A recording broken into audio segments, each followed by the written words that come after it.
Gente, estamos aqui no Radar e mais um na Mira Diane, mais uma entrevista com mais um pré-candidato a prefeito de Manaus. É lógico que a gente está convidando todos. Tem dois resistentes, né? Mas esperamos que eles venham, que eles deem uma resposta, que é o capitão Alberto Neto e o prefeito de Manaus. Como é o nome dele?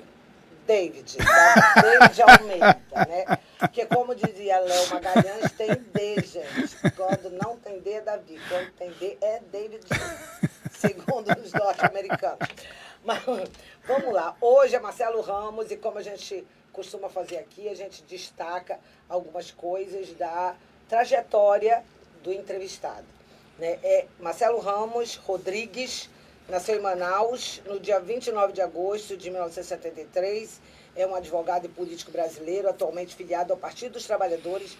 Iniciou sua vida política sendo presidente do Grêmio Estudantil e depois dirigente nacional da União da Juventude Socialista. Foi vereador de Manaus e deputado estadual do Amazonas.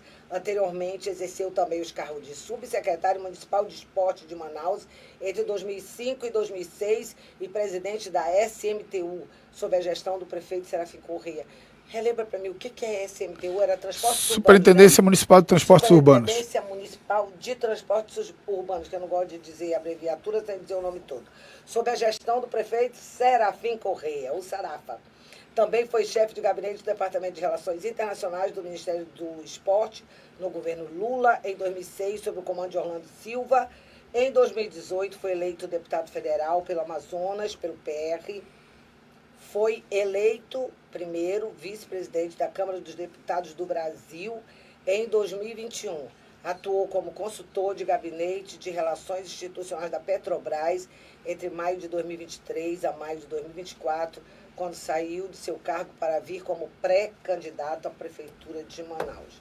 Olha, gente, o currículo, a biografia era extensa. Aí a gente ligou para o assessor, para o queridinho Maria Adolfo, e pediu assim para dar uma enxugada, porque a trajetória do homem era muito grande. Eu esqueci alguma coisa, primeiramente, boa tarde.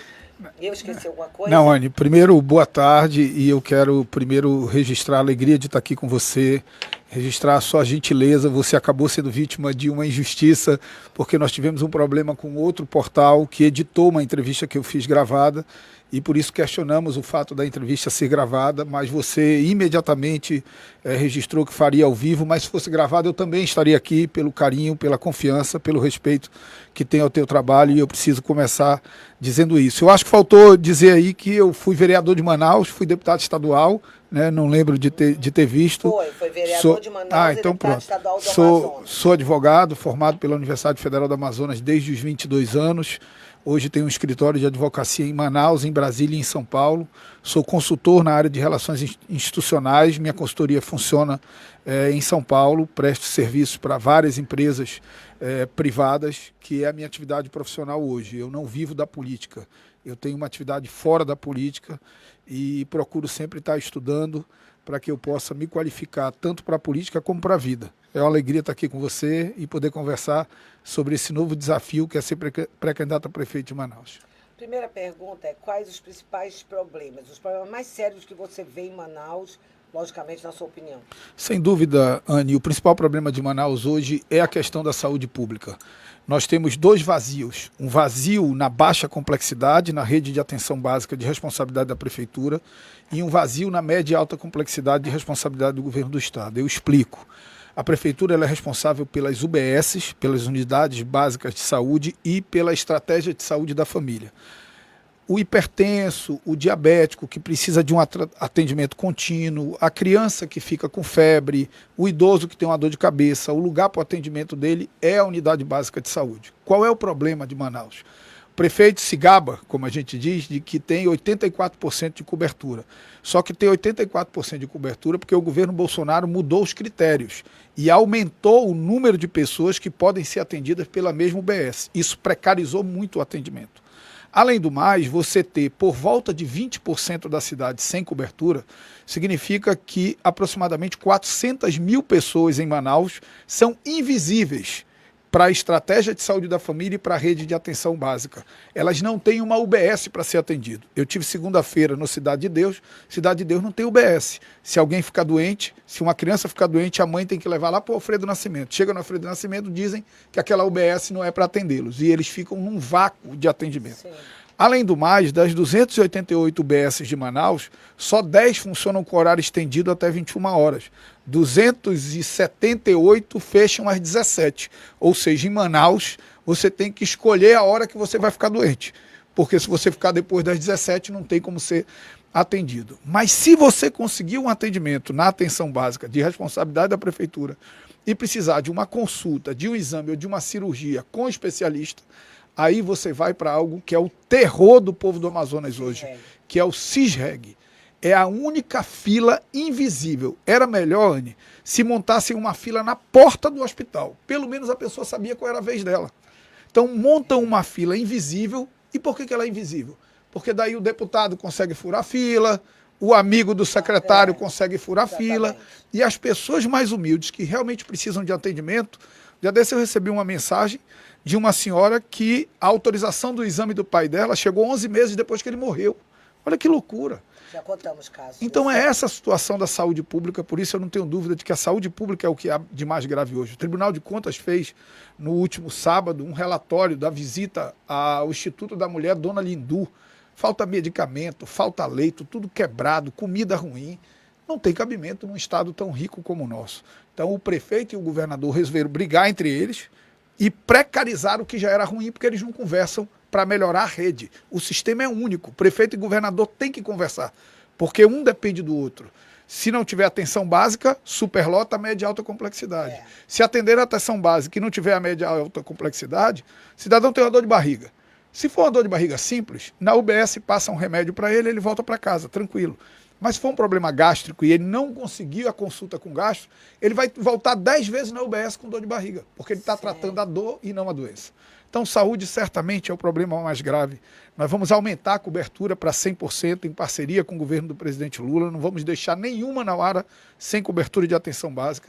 A estratégia de saúde da família, o médico precisa voltar a fazer visita domiciliar. Lugar de médico de estratégia de saúde da família não é dentro da UBS, é visitando a casa das pessoas, em especial grávidas, idosos e doentes crônicos, diabéticos, hipertensos, que precisam da visita domiciliar. Acho que o segundo problema, sem dúvida, é a questão da segurança, que também é responsabilidade principal do governo, mas que a prefeitura deveria dar sua parcela de colaboração e não dá. As câmeras de dentro dos ônibus têm que estar interligadas com o CIOPS. Não adianta ter câmera dentro do ônibus se não estiver interligada com o CIOPS.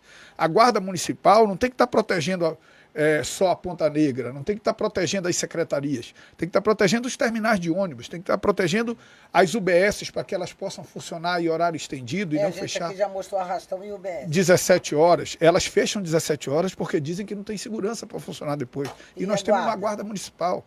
E a questão da educação, que a gente tem uma rede muito grande, mas com muito problema na alimentação escolar. Lá na Cidade de Deus, onde eu visitei, teve um surto de infecção intestinal das crianças por conta de problemas na alimentação escolar. Nós temos poucas vagas em creche, é um absurdo. Manaus só oferece 10% de vagas em creche. Cidade como Juiz de Fora oferece 100% de vagas em creche. Você tem que ir para um sorteio.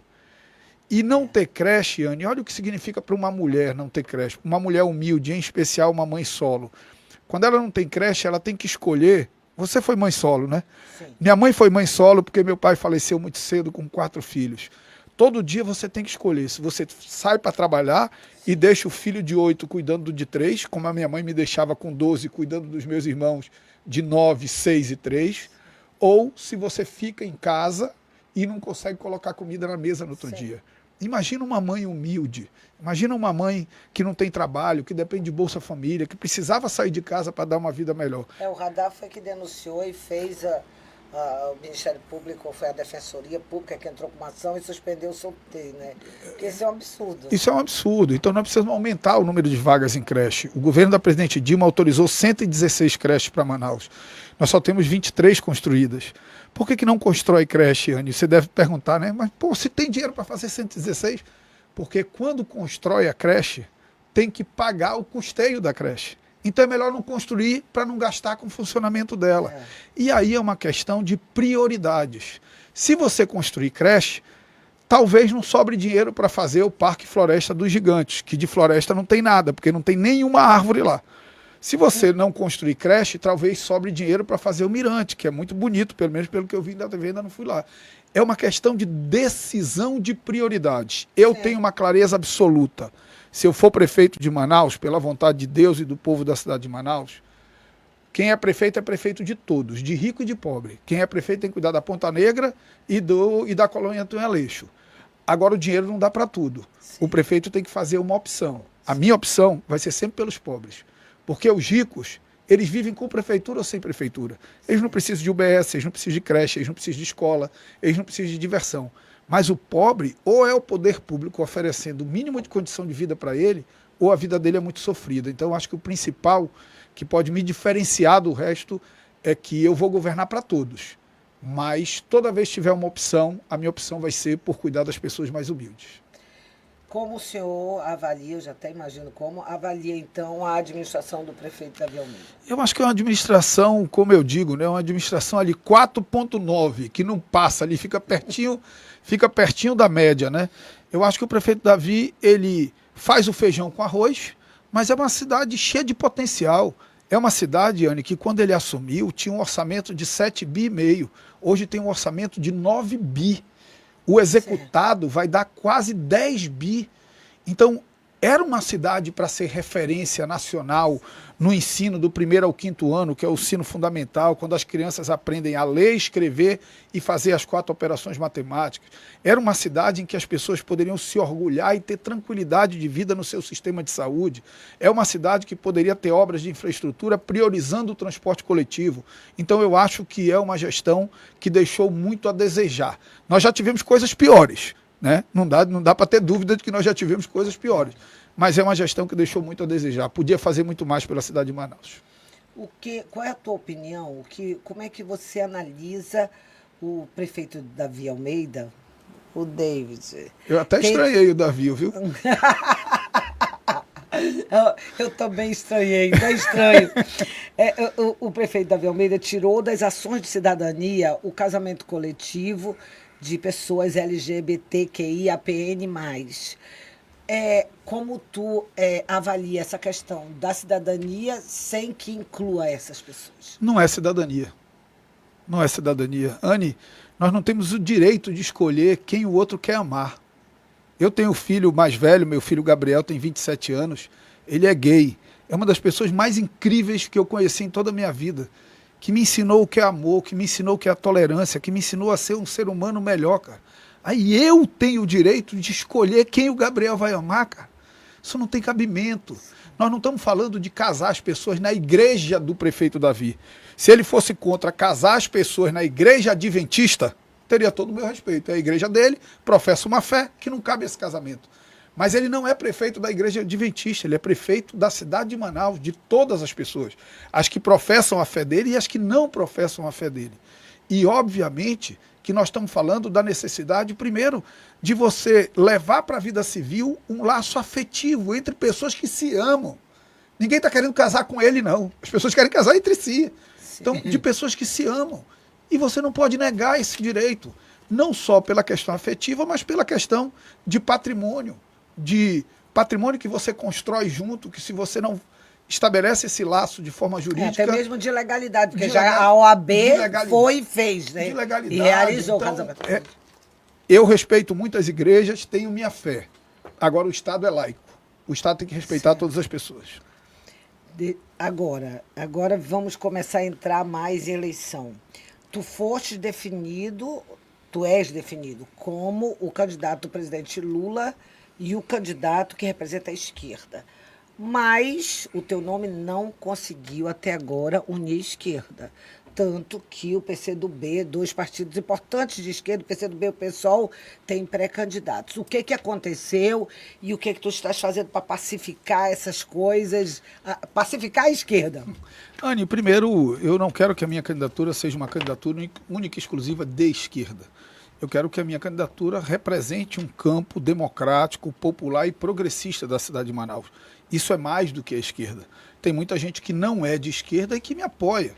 Me apoia pela minha trajetória, me apoia por todas as entregas que eu tenho ao Estado do Amazonas. Nenhum deputado nunca destinou tantos recursos para o Estado. Nenhum deputado nunca levou a voz do Amazonas tão longe, tanta repercussão nacional. Nenhum deputado nunca foi vice-presidente e presidente em exercício da Câmara dos Deputados e do Congresso Nacional. Eu tenho 20 anos de vida pública, Anne. Quando eu fui ser contratado na Petrobras, Petrobras é uma empresa muito rígida, ela faz todo um histórico do que você fez. Ela faz uma avaliação. E o presidente da Petrobras, o Jean Paul, me chamou e disse: Marcelo, eu estou impressionado e todos aqui do nosso compliance estão impressionados, porque pela primeira vez um político é chamado e tem zero processo. Eu tenho zero processo, eu tenho 20 anos de vida pública. Eu fui vereador, fui deputado estadual, fui secretário, fui deputado federal, disputei um monte de eleição e tenho zero processo. Porque é muito fácil dizer que você é ficha limpa quem nunca governou nenhuma quitanda. Aí é fácil. Quem nunca governou uma quitanda é ficha limpa porque nunca foi testado. Eu já fui testado. Então, eu não acho que é uma candidatura simplesmente de esquerda. Em relação à candidatura, à pré-candidatura do Heron e da Natália, é absolutamente legítimo, Anne. A pré-campanha, ela é uma oportunidade que os partidos têm de expor as suas ideias. Então, até a convenção, é natural que todo mundo queira ser candidato, em especial nas esquerdas, que é um setor que tem pouco canal de falar com a população. Agora, vamos aguardar as convenções. Eu tenho muita tranquilidade de que na convenção nós vamos estar todos juntos, não só a esquerda, mas inclusive partidos mais de centro, para fortalecer uma candidatura que represente esse campo democrático, popular e progressista. Outra pergunta sobre essa questão de eleição. Não precisa ser nenhum cientista político, até porque no Amazonas já tem cientista político demais. Muita gente que se autodeclara isso. E palpiteiro tem um bocado também. Para alguém com tantos anos trabalhando como repórter de política, assessora, já fui repórter de governador, já foi do Amazonino, para estar sempre nesse meio e saber que existem dois reis do jogo agora batalhando. De um lado, Omar Aziz e do outro, Wilson Lima. Eles, eu considero até agora, rei do jogo pelo tanto que estão mexendo no tabuleiro político. E o que se vê claramente, eu posso te dar até coisas de bastidores, é uma pessoa que aparece muito como tua liderança política, de quem você tem muita proximidade, sim, que é o Omar Aziz, sim, fazendo de tudo por Davi Almeida, entendeu? Dando total apoio, mas, ao mesmo tempo, ele é muito próximo de ti. O que se diz nos bastidores é que no tabuleiro de Omar Aziz, tu seria uma peça para puxar a rejeição de Davi Almeida, por exemplo, atacar os adversários e fazer o Davi Almeida chegar no segundo turno. Existe alguma coisa de verdade nisso? Olha lá, Anne, eu tenho uma boa relação com o Wilson, eu tenho uma boa relação com o Davi e eu tenho uma relação muito próxima com o senador Omar Aziz. Todos esses fatos são públicos e notórios, porque eu não faço conversas escondido na sala das pessoas. Quem quiser conversar comigo vai ter que sentar e conversar na frente das câmeras. Então, todo mundo sabe as minhas posições sobre tudo. Eu sou absolutamente transparente. Você pode discordar de uma decisão que eu tomo, mas todo mundo sabe qual é a minha opinião sobre as coisas. Então, eu sou muito próximo do senador Omar. Agora, o senador Omar, ele fez uma escolha. Ele fez uma opção de apoiar a candidatura do Davi. Se o objetivo dele é que eu cumpra esse papel, ele vai se frustrar. Porque eu nunca cumpri esse papel, eu não me presto a cumprir esse papel. Eu tenho uma trajetória, eu tenho uma história na vida pública, que eu ganhei, que eu perdi, que eu acertei, que eu errei, mas eu nunca fui desrespeitado na vida pública. Porque eu sempre enfrentei as minhas decisões, até as mais duras, como, por exemplo, ter sido vice do Eduardo, que quase que acaba com a minha vida pública, mas que eu enfrentei de cabeça erguida, tentando explicar para as pessoas. Hoje eu posso olhar para trás e dizer que eu tomei uma decisão errada, mas a gente erra nas nossas coisas de casa, Anne. Sim. Às vezes a gente quer tomar uma decisão para os nossos filhos e a gente erra, cara. Eu não vou errar na vida pública. Então eu não tenho vergonha de dizer isso. Segui de cabeça erguida, estou aqui construindo minha trajetória. Se ganho a eleição, ótimo, cumpro os mandatos dedicando o melhor de mim. Se perco, volto para minha vida privada, vou trabalhar, sei ganhar dinheiro fora da política, tenho orgulho disso, me orgulho da minha trajetória. Um dia desse até gravei um vídeo, né? Porque o prefeito parece que ele tem vergonha de onde ele está. Fizeram uma pergunta para ele e ele xingou o jornalista. Sim, Anne, ele não tinha coeficiente intelectual suficiente. olha lá, Anne, eu cresci ali no Dom Pedro, que é uma classe média baixa, brincando na rua, jogando futebol descalço, indo a pé para a escola. Hoje, eu estou muito melhor do que onde estavam os meus pais. Eu não moro mais lá onde eu morava, mas eu não sinto vergonha de onde eu estou, Anne. Eu sinto orgulho de onde eu estou, porque onde eu estou é fruto de muito trabalho, de muito estudo, de muito amor e respeito pelas pessoas. Então é estranho o cara sentir vergonha de onde ele está. Então, se alguém tem esse plano, vai se dar mal. Hoje mesmo, meu vídeo no meu Instagram, só entra lá, é criticando duramente o prefeito. Ele é o prefeito inimigo das árvores. Ele derrubou as árvores no Parque do Mindu para construir a secretaria. Ele está construindo o Parque Gigantes da Floresta. Anne, não tem uma árvore no Parque Gigante das Florestas. A gente mostrou isso. Nenhuma. Para não dizer que não tem nenhuma. Tem uma artificial. Então, eu estou absolutamente tranquilo quanto a isso. E a eleição vai mostrar. Isso é o tipo da coisa que não adianta você ficar dizendo que você não é. Você vai, no decorrer da campanha, demonstrando a sua independência, fazendo as críticas que são necessárias, e a população vai entender. Tanto que é um negócio que tentam emplacar e não emplaca em mim. Tem coisa que não emplaca em mim. Se disser que eu sou burro, desculpa, não emplaca em mim. Que eu tenho outros defeitos, mas burro eu não sou. Se disser que eu sou preguiçoso, não pega em mim. Porque eu sempre fui um cara trabalhador pra cacete. Se disser que eu sou ladrão, não emplaca em mim. Porque eu tenho uma vida limpa, todo mundo sabe onde eu moro, o que eu faço. Eu brigo para pagar imposto. Porque eu quero que cada centavo que cai na minha conta tenha lá a fonte de onde veio. É eu aqui, eu pago até adiantado, isso. Né? Porque senão alguém vai falar mal de... É isso. A gente que se expõe muito, Anne, a gente tem mais dever do que os outros. Sim. A gente é igual a mulher de César. A gente não basta ser honesto. A gente precisa parecer honesto. Então, eu sou um cara transparente e acho que a eleição vai mostrar. Eu sou independente. Eu critico quem eu acho que tem que criticar. Claro que toda eleição, você tem uma linha editorial. Né? Tipo, a sua linha editorial, você bate muito mais no David do que em outros políticos. É uma linha editorial. Numa campanha também você tem uma linha. Que é uma linha estratégica para você alcançar os seus objetivos, que o meu é chegar no segundo turno.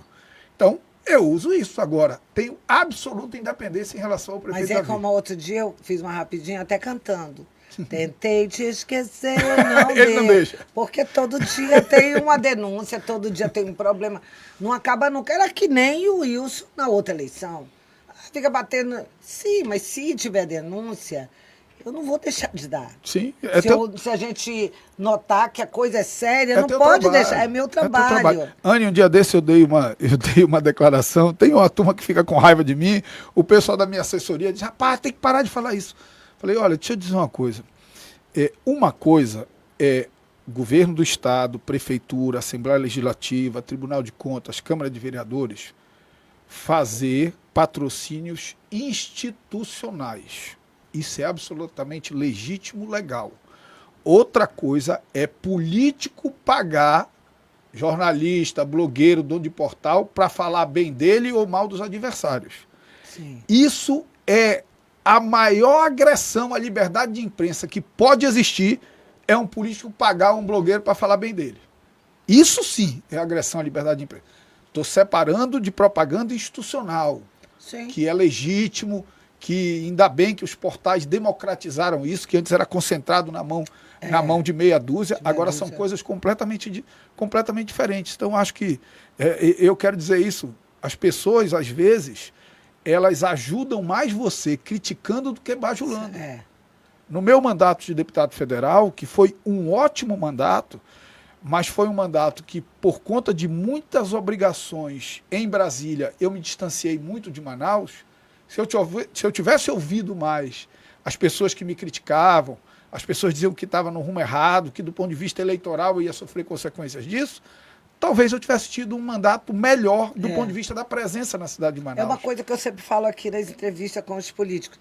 Eu digo, aceitem a crítica como uma forma de vocês reanalisarem o rumo da administração. Anne, um dia desse, eu respondi uma jornalista, que eu gosto do trabalho dela, ela é criativa, é engraçada, ela fez e eu respondi, e ela me ligou.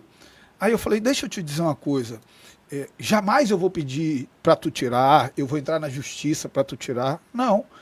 Se eu achar que é justa a crítica, eu vou tentar aprender com aquilo e me melhorar como político e como ser humano, como cidadão. Sim. Se eu achar que é injusto, eu vou usar as minhas redes para contrapor e tá tudo ok. Tá tudo ok. O problema é que alguns querem calar as pessoas. E aí, Anne, vou te dizer uma coisa, não cala. Porque cala a Anne, fala a Marusca, fala o Kaique, fala o Kaique. Sim. Sempre vai ter alguém para dar voz contra injustiças, contra desvios de conduta na administração pública. E essa questão sempre que vai você ter falou alguém aí de pagar blogueiro, não sei o quê, é que eu digo na cara, já disse na cara de vários políticos, foi que criou os monstros, né? Porque nós temos algumas figuras que colocam uma matéria exatamente para você ligar e ela fazer a chantagem. É isso. E não é só com você, é com empresários. Eles contam para mim. Por que não gostam? Por que muitos desses não gostam de mim? Porque a minha tolerância é zero. Pode escrever o que quiser de mim. Se for crítica política, eu vou contestar nos meus canais. Se for uma mentira que agrida a minha honra, eu vou resolver judicialmente. Exatamente. E se for só uma crítica normal, eu vou ouvir. Eu vou em todo canto, eu falo com todo mundo. Não tem ninguém que me chame para dar entrevista que eu diga não vou.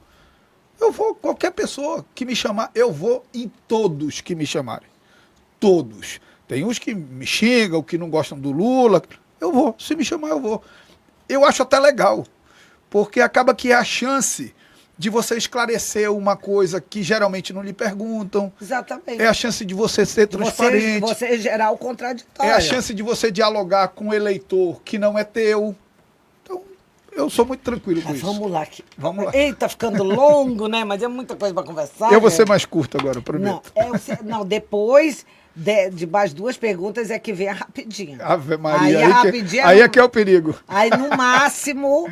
São imagens que eu vou te mostrar de personalidade, de pessoas, de políticos, e aí você vai definir numa palavra ou até uma frase, tá bom? Ok. Mas antes eu quero mostrar um vídeo assim que eu achei fofo. A minha sobrinha é uma figura. Agora, muita gente, quando vi isso, disse nos comentários, os internautas conversaram muito sobre isso, dizendo que parecia uma mudança de marketing político. Porque antes tu era mais assim, né? Assim, mais. Aparecia mais de paletó, falando de coisas sempre muito sérias. E falaram disso aí. Isso aí seria uma nova roupagem do Marcelo, não? Olha lá, Anne, vez por outra, se você pegar lá minhas redes, vez por outra tem uma brincadeira. Tem muita coisa com os meus filhos, eu curto muito os meus filhos, eu vivo muito a vida deles. Meu filho joga futebol, minha filha pratica hipismo, eu não falto nada deles. Eu dou meu jeito, eu suspendo a minha agenda, eu vou me adaptando e tudo mais. Eu acho que a rede social cabe essa brincadeira, mas penso que tem a hora de brincar e tem a hora de falar sério. O que eu não faço é misturar as duas coisas. Aqui, ó, era domingo, eu tava com a minha sobrinha é super engraçada, queria brincar, queria dançar. Falei, bora, sobrinha, vamos fazer o vídeo que tu quer fazer. Era domingo e eu não falei nada de política, de coisa séria. O que eu não gosto é de fazer brincadeira com coisa séria. Aí eu não gosto. Quando eu tô falando sério, eu tô falando sério. Quando eu tô brincando, eu tô brincando. É isso. A única aqui que faz deboche com coisa séria sou eu, porque eu não consigo fazer de outro jeito, porque a única coisa que ainda não faz eu morrer de raiva. Não, mas Anne, deboche, olha lá, eu acho que uma coisa assim, primeiro, você faz jornalismo, você não é política. Segunda coisa. Sim. Segundo, você não brinca com o assunto. Você trata o assunto com humor, com sarcasmo no bom sentido. Dizer que é o que me salva. E tudo mais. Então, assim, são coisas completamente diferentes. Vez por outra, eu posso tratar alguma coisa com humor, mas tem certas palhaçadas que eu não me presto a fazer. Aí é uma questão de escolha. Se você disser que para ganhar 100 mil votos, eu tenho que me deitar no meio da rua e fingir de conta que eu estou acidentado, eu não vou me deitar. É a escolha. É uma escolha. A última é o seguinte. Tu ficaste famoso, tu virou meme e tal por um jargão. Tem dinheiro, dá para fazer. Marcelo Ramos quer esquecer esse jargão ou ele continua dizendo, tem dinheiro, dá para fazer? Não, eu acho que, Anne, olha lá, naquela eleição, o meu adversário, o ex-prefeito Arthur, ele foi muito habilidoso de transformar isso numa frase jocosa, né? Então, obviamente... eu sei, eu estava lá. Obviamente que a gente... E ele foi muito habilidoso nisso. Obviamente que a gente não vai repetir essa frase. Mas, o tempo inteiro, e eu acho que a história provou que com o dinheiro que tem, dá para fazer muito mais. Eu acho que ninguém discorda disso. Com o dinheiro que tem, dá para fazer muito mais. Uma cidade que tem um orçamento de 9 bi pode entregar serviços melhores para a sua população, né?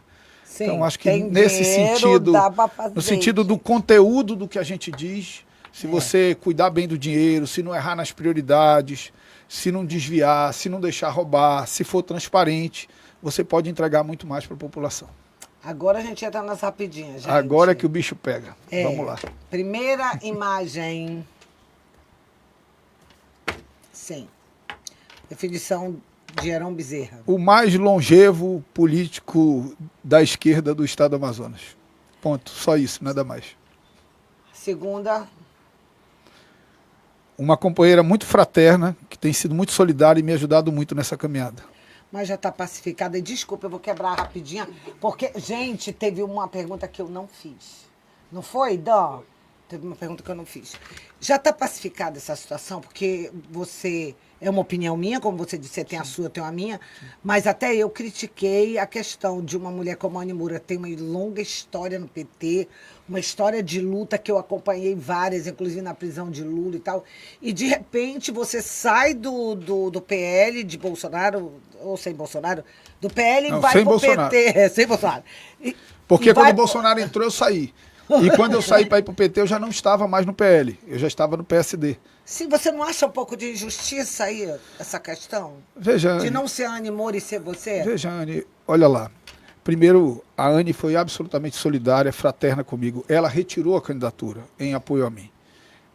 Não foi uma imposição da direção. Quem concebeu isso foi o presidente Lula. Se fosse para voto, era porque ela não tinha retirado, mas não foi para voto. Ela tomou a decisão de retirar porque entendeu que uma eleição ela tem alguns critérios. A fidelidade ideológica é uma, mas a viabilidade eleitoral também é um critério. Então, não é que eu sou melhor do que a Anny, pelo contrário, do ponto de vista da trajetória dentro do PT, ela é muito mais relevante, muito mais importante do que eu. Eu digo assim, o PT é uma casa. Eu reuni os fundadores do PT. Marcos Barros, João Pedro, Zé Ricardo, reuni os fundadores. Aí o pessoal, mas por que não tem voto? Eu falei, porque eu estou entrando numa casa e eu quero fazer um gesto de deferência para quem construiu essa casa. Então, primeiro isso. Segundo, essa casa passou por muitas tempestades. O impeachment da presidente Dilma, a prisão do presidente Lula, o Bolsonaro, no início do mandato dele, dizia que ia colocar o PT na ilegalidade. Então, nesse vendaval, teve gente que segurou essa casa. Uma delas é a Anny. Então eu devo respeito a essas pessoas. A questão não é que eu sou melhor e mais habilitado do que ela, é que por uma questão conjuntural, eleitoralmente, tem mais visibilidade, chega mais longe a minha voz em defesa do legado do presidente Lula. Mas eu não tenho dúvida de que no futuro muito breve a Anny também vai ter um protagonismo em eleições majoritárias em Manaus e no Amazonas. Agora define rapidinho Anny Moura. Não, uma companheira fraterna, leal, que só tem feito bem para a minha pré-candidatura a prefeito de Manaus. Lula. É o próximo, né? Lula. O Lula é inspiração. As pessoas podem gostar ou não gostar do Lula, mas é o único homem que ganhou 3 eleições para presidente na urna. É o maior líder político da história desse país. Próximo, e só fez o bem por Manaus. Não vou dizer o nome, porque a gente diz o contrário, né? No teu caso. Só fez o mal pela cidade de Manaus. Quando a gente precisava de vacina, não mandou. Quando a gente precisava de oxigênio, não mandou. Na gestão dele caíram 2 pontes da BR-319, a BR-174 ficou intrafegável. O Bolsonaro não tem legado para a cidade de Manaus. Próximo, Wilson Lima. Eu acho que o Wilson ele foi legitimado pela vontade do povo nas últimas eleições, não tem como negar, mas é um governo que nesse segundo mandato tem deixado muitas vezes já no que é mais urgente para a população, em especial na saúde. Davi Almeida. David. 4,9. 4,9. Feijão com arroz e muito aquém. Próximo. Robertinho Cidade. Olha, eu acho que o Bob City, né? Como você dando uma Diane aqui, né? Eu acho que o grande. Olha, ainda não tinha ouvido essa, gente. Eu acho que o Bob City, ele é absolutamente omisso em algo que é da essência do parlamentar, que é o dever de fiscalizar. Ele bajula o governador quando a função dele deveria fiscalizar o governador. Além do mais, a Assembleia custa muito caro para o cidadão. Enquanto um cidadão manauara custa 4.500 para um contribuinte, um deputado custa 20 milhões e meio. Próximo, Capitão Alberto Neto. Está marcado pela contradição, porque é metido a xerife, é metido a bandido bom e bandido morto e votou para soltar o assassino da Marielle. Desmoralizou nesse voto. Próximo, Maria do Carmo, outra pré-candidata. É uma empresária muito bem sucedida, que ainda não teve chance de mostrar sua capacidade de ser gestora na administração pública, que tem uma outra lógica completamente diferente da gestão privada. Outro, Amon Mandel. Eu gosto do Amon, acho um bom garoto, precisa viver um pouco mais, precisa ter a carteira assinada, andar de ônibus, para ter a experiência de vida necessária para um dia governar uma cidade de 2 milhões de habitantes. Próximo, outro pré-candidato, Wilker Barreto. Nós fomos vereador juntos, é um cara combativo. E agora, o microfone está aberto para as tuas considerações finais, o que você quiser dizer. E já agradeço imensamente a sua presença aqui. Anny, primeiro eu quero agradecer, quero parabenizar o teu trabalho, mais uma vez, pedir desculpas por esse contratempo que a gente teve. Não, eu faço questão de fazê-lo, porque você sabe que eu tenho um carinho, um respeito por você, gosto do teu jeito, que conseguiu se adaptar aos novos tempos. Você é uma pessoa da velha guarda do jornalismo. Sim, eu digo para eles, eu sou bicho de redação. Mas que conseguiu se adaptar aos novos tempos da comunicação. Sim. Então, uma alegria poder estar aqui contigo, ser tratado com respeito, com carinho, e tenha certeza disso, de que é recíproco. E aos que nos assistem, pedir uma oportunidade. Eu sou alguém com uma vida longa na política, alguém com experiências, com acertos, com erros, mas uma pessoa correta que sempre procurou dedicar o melhor para a cidade de Manaus, para o estado do Amazonas. E eu tenho certeza que com o acúmulo que eu tive em 2016 como candidato a prefeito de Manaus, com o acúmulo que eu tive nessa experiência em Brasília, com a relação de amizade, de companheirismo que eu tenho com o presidente Lula, eu posso ajudar a Manaus a virar e começar a escrever uma nova página nesse livro, uma página em que as pessoas tenham uma saúde digna, em que as pessoas possam andar segura no seu transporte coletivo, em que as pessoas possam olhar para o seu filho e ter sonho de que a escola dele, desde criança, está preparando ele para um futuro mais digno. Eu acho que esses são os 3 maiores desafios, e eu quero me entregar de corpo e alma para isso. Obrigado a você que nos assiste, e eu peço que me dê uma oportunidade de oferecer uma proposta séria e que vire a página dessa cidade de Manaus, que pode fazer muito mais pelos seus filhos. Pois é, gente, a gente chega aqui ao final, infelizmente a conversa estava boa, viu? Mas até o próximo Na Mira de Anny, a gente está, como eu disse, convidando os outros pré-candidatos. Já esteve aqui Roberto Cidade, já está aqui o Marcelo Ramos, depois vem Maria do Carmo, né? Já está marcado, Amon Mandel, e a gente está chamando Alberto Neto, está chamando Davi Almeida, o David, né, para vir também aqui no Na Mira de Anny, com Rapidinha. E muito obrigado por Marcelo, a gente ficou muito satisfeita, a entrevista foi muito boa. E, como sempre, ele responde sobre tudo e eu gosto muito disso. Gente, até a próxima vez e muito obrigado por vocês estarem com a gente. Me sigam lá no Instagram, Marcelo Ramos AM. Tá bom. Senão o pessoal da minha assessoria aqui me dá ralho. Valeu.